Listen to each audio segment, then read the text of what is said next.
নমস্কার, আমি শুভঙ্কর চলে এসেছি আপনাদের সামনে আজকে অনেক দিন পরে। কারণ আপনারা জানেন বিগত দিনে জিহাদিদের রিপোর্টে আমার এই ফেসবুক পেজটিকে বন্ধ করে দেওয়া হয়েছিল এবং অনেক কষ্ট করে এই ফেসবুক পেজটিকে আমি আবার রিকভার করেছিলাম। তো অনেক দিন আপনাদের সামনে আসতে পারিনি, তো আজকে অনেক দিন পরে আপনাদের সামনে এলাম। যে বিষয়টা নিয়ে আজকে কথা বলবো সেটা হচ্ছে যে কসবা যে ধর্ষণ কাণ্ড আপনারা সকলেই শুনেছেন, যে কসবা একটি আইনের ছাত্রীকে কিভাবে ধর্ষণ করেছে এই তৃণমূল ছাত্র পরিষদের ইউনিয়নের ছেলেরা। তো সেই বিষয়ে আজকে কথা বলবো, কারণ আপনারা সকলেই জানেন যে ল কলেজে কী ঘটনা ঘটেছে, তার আগে আরজি করে কী ঘটনা ঘটেছে। কর্তব্যরত অবস্থায় একজন মহিলা চিকিৎসককে কিভাবে ধর্ষিতা এবং খুন হতে হয়েছিল। তো ভাবুন আজকে আমাদের এই পশ্চিমবঙ্গটা বন্ধুরা কোন জায়গায় যাচ্ছে। আজকে দিনে দাঁড়িয়ে এইভাবে যে মহিলাদের যে সম্মানহানি হচ্ছে বা এই ধরনের যে ধর্ষণকাণ্ডগুলো হচ্ছে, আজকে আমরা কোন দিকে যাচ্ছি। আজকে ভাবুন তো, আজকে আমাদের রাজ্যের মুখ্যমন্ত্রী একজন মহিলা, তার শাসনকালে আজকে পার্ক স্ট্রিট ধর্ষণকাণ্ড থেকে শুরু করে কামদুনি থেকে শুরু করে হাঁসখালি থেকে শুরু করে আজকে আরজিকর থেকে জয়নগর থেকে আপনার এই কসবা, আজকে এতগুলো ঘটনা ঘটছে, তাও কিন্তু আজকে আমরা ঘুমিয়ে আছি বা আমাদের চোখ বন্ধ আছে। কারণ কি বলুন তো, আজকে আমাদের বাঙালিদের বিষয়টা এমন হয়ে গেছে যে পাশের বাড়িতে আগুন লাগলেও নিজেদের আমাদের ঘুম ভাঙছে না, কারণ সেই আগুনটা যতক্ষণ না নিজের বাড়ি পর্যন্ত পৌঁছাচ্ছে আমাদের ততক্ষণে ঘুম ভাঙছে না। তো সেই কারণেই বোধহয় আজকে আমরা চুপ আছি, বা এই সবগুলো দেখেও হয়তো আজকে আমরা মুখ বন্ধ করে আছি শুধুমাত্র লক্ষ্মীর ভাণ্ডারের জন্য। কারণ প্রত্যেকের ব্যাঙ্ক অ্যাকাউন্টেই লক্ষ্মীর ভাণ্ডারের টাকাটা তো টাইমে ঢুকে যাচ্ছে 1000 টাকা, কিন্তু এই লক্ষ্মীর ভাণ্ডারের 1000 টাকাটা নিয়ে আপনারা কি করবেন সেটা কোনো দিন ভেবে দেখেছেন? যদি বাড়ির লক্ষ্মী সুরক্ষিত না থাকে এই পশ্চিমবঙ্গের বুকে।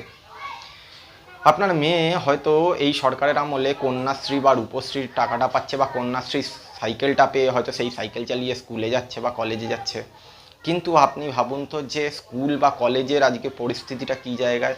আজকে এই কন্যাশ্রী সাইকেলটা চালিয়ে যাওয়ার সময় রাস্তায় যে আপনার মেয়ের সঙ্গে কোনো রকম বিপদ ঘটবে না, বা স্কুলে বা কলেজে যাওয়ার পরে আপনার বাড়ির মেয়েটার সঙ্গে যে কোনো বিপদ ঘটবে না, তার কি গ্যারেন্টি আপনি দিতে পারেন? কোনো দিন পারবেন না।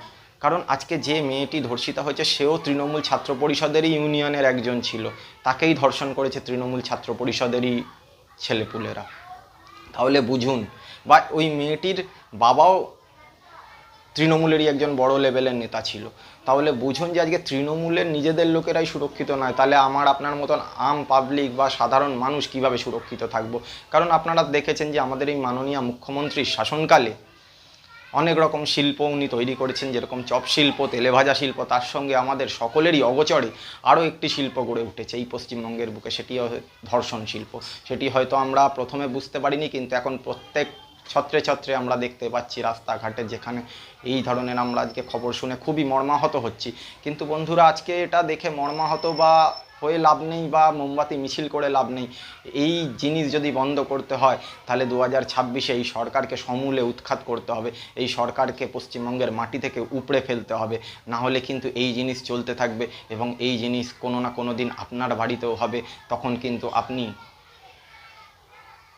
এটাকে সহ্য করার মতন সহ্য শক্তি থাকবে না। কারণ আজকে পাশের বাড়িতে হচ্ছে দেখে যারা এই লক্ষ্মীর ভাণ্ডার, কন্যাশ্রী, রূপশ্রী, বার্ধক্য ভাতা এইসব নিয়ে খুশি রয়েছেন, যেদিন এই ঘটনাটি তাদের সঙ্গে ঘটবে সেদিন কিন্তু আপনারা কি করবেন, তখন আপনার পাশে কাউকে পাবেন না। তো সেই কারণে বন্ধুগণ বলতে চাই, কারণ বাঙালিরা তো ঘুমিয়ে ঘুমিয়ে কাটায় বেশিরভাগ সময়, কারণ যতই যাই হয়ে যাক তাদের চোখ খোলে না। কিন্তু আপনাদের কাছে চোখ খোলার সময় আছে কিন্তু খুব কম দিন, কারণ আগামী 26-এর ভোটে যদি এই স্বৈরাচারী সরকার, এই স্বৈরাচারী হিটলারি সরকারকে যদি, এই ধর্ষক সরকারকে যদি সমূলে উৎখাত না করা যায়, তাহলে কিন্তু পশ্চিমবঙ্গে বাঙালিদের ভবিষ্যৎ অন্ধকার।